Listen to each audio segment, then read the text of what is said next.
الحمد للہ وکفی وسلام علی عبادہ الذین اصطفی۔ ہمارے نبی کریم صلی اللہ علیہ وسلم کے ایک ساتھی ابو مالک اشعری رضی اللہ تعالی عنہ، ان کی وفات کا وقت قریب آیا۔ اپنے قوم کے لوگوں سے فرمایا، یا معشر الاشعریین، اے اشعریوں کی جماعت، وہ اشعری تھے، انی سمعت رسول اللہ صلی اللہ علیہ وسلم یقول، بے شک میں نے رسول اللہ صلی اللہ علیہ وسلم کو فرماتے ہوئے سنا، حلاوت الدنیا مرۃ الآخرہ ومرۃ الدنیا حلاوت الآخرہ، او کما قال صلوات ربی وسلام علیہ۔ دنیا کی شیرینی آخرت کی کڑواہٹ ہے،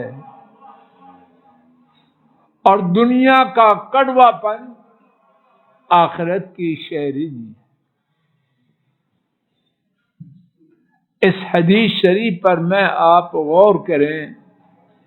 پہلی بات، ابو مالک اشعری رضی اللہ تعالی عنہ، ان کی موت کا وقت آیا، اپنی قوم کو کیا کہنا چاہا؟ میرے بچوں کا خیال رکھنا، میرے باغات کا، کھیتوں کا، کاروبار کا خیال رکھنا نہیں۔ اس وقت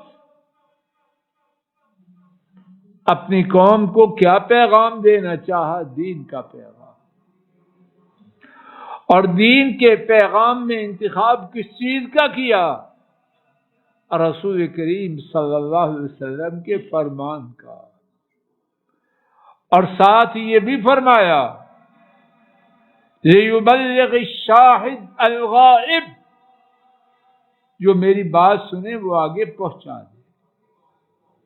پھر انتخاب دیکھیے، وقت کے مطابق کیا۔ موت کا وقت آ چکا ہے، جان کنی کا عالم ہے، ایک سطر سے کم کی حدیث، اور حدیث کیا ہے؟ سمندر ہے۔ دنیا کی شیرینی آخرت کی کرواہٹ ہے۔ کیا مطلب؟ یا اللہ مجھے آپ کو ہدایت دے۔ جو بات سمجھ میں آ رہی ہے، دنیا میں اللہ کی نافرمانی کرتے ہوئے جو لذت پانا ہے، نتیجہ کیا ہے؟ آخرت کا عذاب ہے۔ اور اللہ کی تابعداری کرتے ہوئے جو مشقت جھیلنا ہے، آخرت میں کیا ہے؟ لذتیں ہیں۔ اب غور کرتے جائیں، زندگی سدھرتی جائے۔ دنیا کی زندگی زیادہ سے زیادہ 100 سال، آخرت کی زندگی نامعلوم۔ اب نسبت نکالیے، کوئی یہاں 1% نہیں، پتہ نہیں کہ آپ کچھ بنتا بھی ہے کہ نہیں۔ اتنا مختصر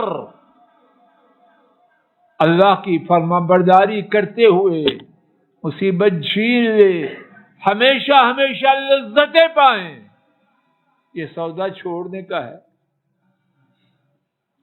اور کوئی تھوڑی سی دیر کے لیے لذت پا لے اور ہمیشہ ہمیشہ عذاب میں مبتلا رہے، یہ سودا کچھ کرنے کا ہے؟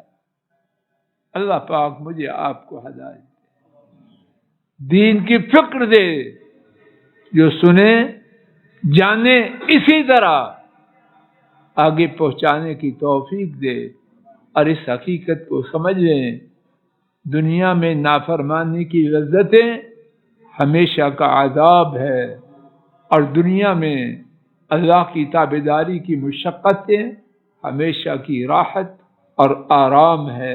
اللہ مجھے آپ کو عقل دے کہ ٹھیک فیصلہ کریں۔ وآخر دعوانا ان الحمد للہ رب العالمین.